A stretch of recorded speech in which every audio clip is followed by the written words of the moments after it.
It's time for Fight News Now Extra. I'm John Pollock. Robin Black will be joining me to chat about a major corruption case in New York and how that could impact mixed martial arts. The UFC adds 3 more European dates to the calendar, and a rematch has been signed 8 years after the original fight.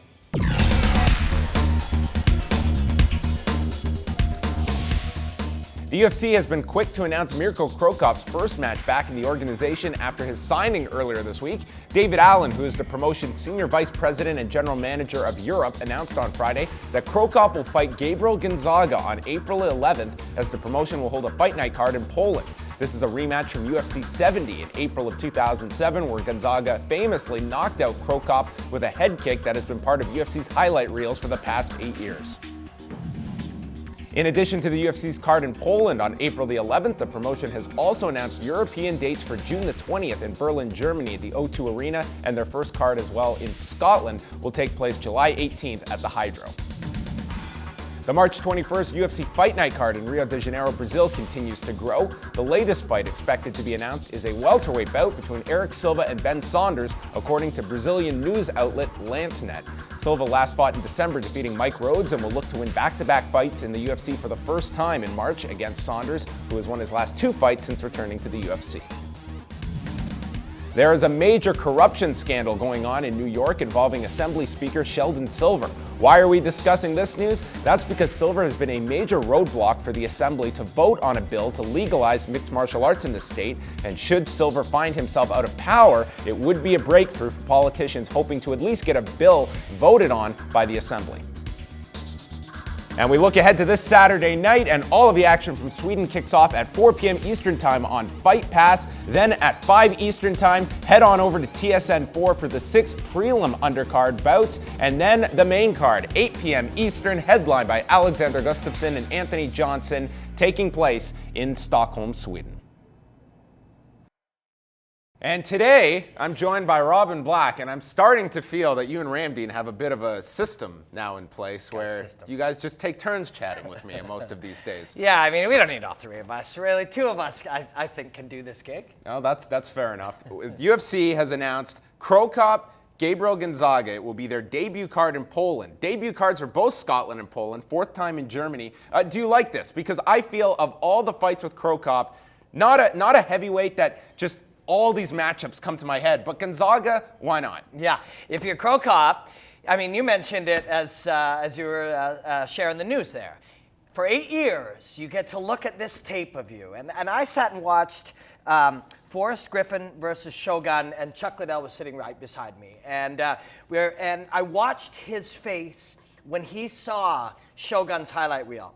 And there's a moment where Chuck gets smashed in it, and Chuck looks down and he's looking at his chicken wings and stuff, because you don't like to see that. That's a part of your life. It's a part of your story. It's a part of your history as a fighter, but it ain't your favorite part.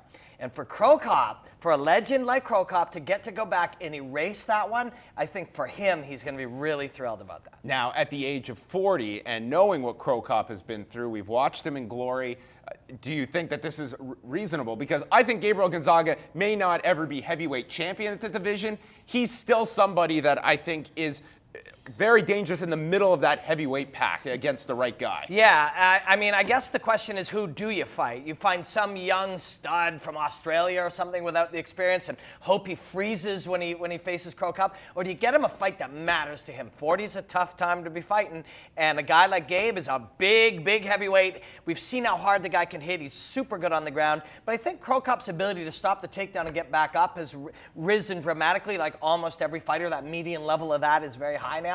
And he's going to stand in there and try to right kick cemetery, left kick morgue this guy. And I think for him, it's a very exciting fight, and I'm down. Erik Silva and Ben Saunders, that Brazil card certainly was on the to-do list for Joe Silva and Sean Shelby this week. We're going to get Rafael Sunsao, Uriah Faber on top. And now Erik Silva, Ben Saunders, pure action welterweight fight. Erik Silva, I mean, this guy, it's the same broken record every time he fights. We either see a guy who shows these incredible flashes of brilliance, or he's somebody that after a loss, we say, man, he's got to get to a different camp. He's got to adjust some things. It's just a question of which Erik Silva we see against a very tough welterweight in Ben Saunders. Yeah, Ben Saunders, man, he's very popular, and it's very popular with the hardcores. Shout out to the mighty UG.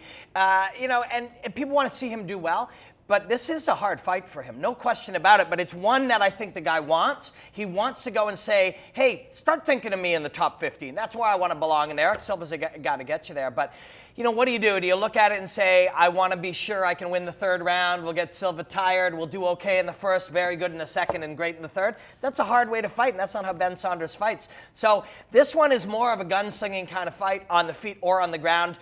Both guys good everywhere. I mean, Silva, we've seen moments of absolute genius on the ground. And Ben Saunders, he looked great with that omoplata sub of the year. So it's a great fight. Like you said, it's an outstanding action fight. Sometimes we always ask sort of what's the outcome, what does it matter, where does it go? I think the winner of this one says, I'm still knocking up there, and the loser goes back to more action fights. Quickly on the New York front, certainly this is a major political story involving Sheldon Silver, and I think for fans in New York and just fans of the sport in general, I think they've got their hopes up so many times. It seems so archaic that mixed martial arts cannot hold a professional show inside of the state. Do you think that this is maybe the door opening for some kind of change? Because everyone has always said the votes are there, and it's just been this roadblock of actually the vote taking place, and this might be that Hail Mary shot. Yeah, I think this will make a difference. I mean, it's so weird, right? Almost every country in the world is like, hey, it's a combat sport. You know, it's got a can watch it on history. TV. Yeah, exactly. You can watch it on TV in New York, no problem. It's got a pretty good history as far as injuries and that type of thing. All of the arguments have all been lambasted. Amateur bouts go on in the state. Yeah. I mean, just it's logically. So why is it happening? Well, there's a culinary union that is against the Fertitas because the Fertitas casinos are not unionized in Vegas, and that culinary union are being total dicks about it and trying to block a logical thing that everybody else wants to do. So if that guy's corrupt, and if this culinary union did get to him, maybe with him gone now, they won't have that kind of pull. That's why he's Robin Black, summarizing a very complicated issue in very simplistic terms. We have Sweden coming up Saturday night on TSN4. Check out those fights. We'll be back on Monday to dissect all of it. But now we've got Fight News Now Extra continuing.